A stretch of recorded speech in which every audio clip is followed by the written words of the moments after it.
In other news, American jazz legend and Grammy Award winner Herbie Hancock performed at a special concert in Delhi on Monday, the 15th of January. The concert was organized by the US Embassy in India to celebrate the occasion of Martin Luther King Jr. Day. WION's Rachel Charles brings you this report.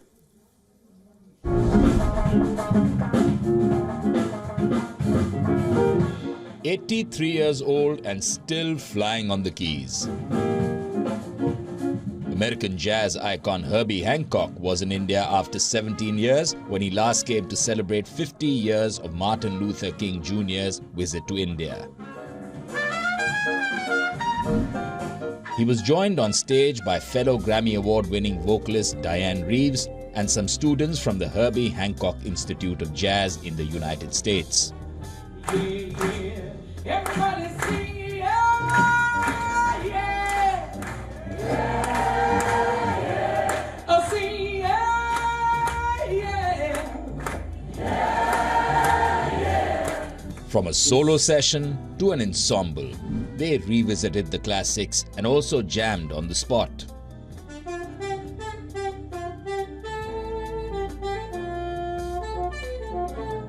The US ambassador to India, Eric Garcetti, also got on stage to play the piano, but only after announcing that he was an amateur compared to the greats in company.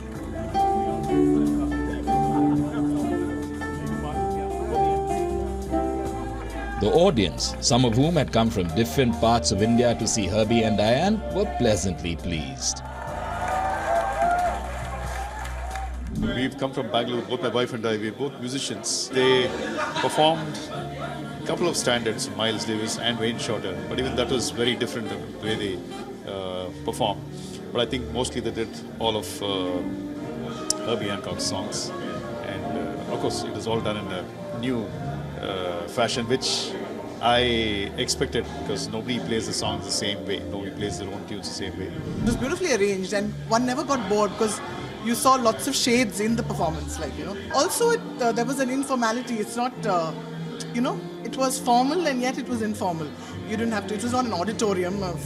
So it had the club vibe and yet it had a kind of gravitas about it or whatever, yeah. So people were serious and yet they were all, playing along and, clapping at the right times and hooting and having a good time. So it was getting a little rowdy, which is how it should be in jazz actually. Some were not that lucky thanks to the increasing problem of flights getting delayed. Regrettably, I wanted to come here in time for the show because obviously all of our favorites, Herbie Hancock was playing, plus some other great artists as well. But, fog conditions are really bad right now, so our flight was 6.5 hours delayed. So we just walked in with our suitcases straight. Where are you coming from? From Kolkata. The venue where the performance was held also got a lot of praise from the artist for its global standards. It is a one-of-a-kind jazz club like none other in India at the moment. Now, this jazz club is at par with any international venue when it comes to sound, layout, and how everything has been aligned to the stage. Every aspect of it is about the music and the musicians. It's also a great insight into a thriving jazz community that's existed in India for decades and knows its sound really well.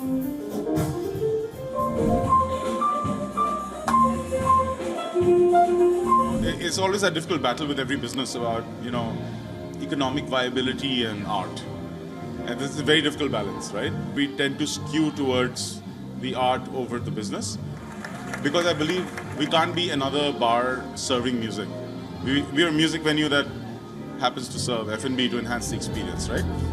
In New Delhi, with camera person Sujay Das, this is Rachel Charles, WION World is One.